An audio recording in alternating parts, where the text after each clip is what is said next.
Meanwhile, the IRS actually stole more money from people to pay to grow even bigger just recently. And they've been training all their IRS people with, a lot of them are gonna have guns now. Like, this is so close to the end of this empire, which is great, but you just gotta survive through it, right? And profit through it, which we totally plan to do. I'll talk a bit about that a little bit more as well. But yeah, they're just getting more and more, just trying to steal more from the people, which is how all these countries end, by the way.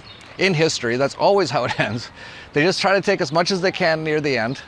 And now, starting next year, a new IRS rule will require anyone earning over $600 on payment apps like Venmo in 2023 to receive a 1099-K form. The old threshold was earning $20,000 over 200 transactions.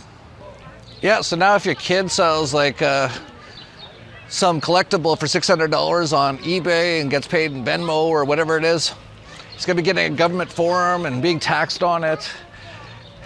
Of course, never fill out those forms, right? That's the huge mistake that almost everyone makes, is they go, oh, you gotta sign up and get this form and send in these forms. It's like, never send anything. If you don't send anything, you're never in their system. Now, of course, you have to be careful how you do it and you have to be smart, but never ever send, like I haven't sent anything to any government really in like 30 years.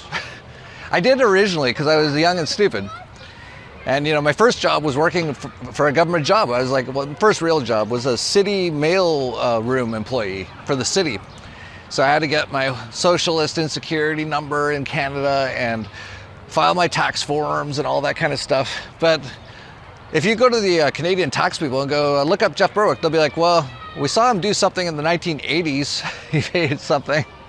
And then we don't know who he is now or where he is. It's like, yeah, good. Yeah, good. Yeah, just squash the little guy constantly. And it's too bad. It's terrible. Like, this world would be so much better without all this theft and tyranny and enslavement by governments. But people keep voting and they want to vote for it and they want it. They think anarchists are crazy. Okay, so us anarcho-capitalists will just make money from it all and stay outside the systems, which also makes us tons of money. Like, if you think about it, my entire life, if I had to file those things and paid all these things for like decades, it'd be like millions of dollars. Like, I'd be almost poor. But I don't. And you know, you set up yourself internationally in certain ways that they can't really even do anything. Set up trusts and all these sort of things. A lot of these things are actually legal. All the richest people all do them. They're all called trusts. You know, the Bill and Melinda Gates Foundation Trust and the George Soros Open Border Society Trust, and all of them. It's all, and Warren Buffett's trust. All they do is they take their assets, they put it into a trust, and now they're not taxable.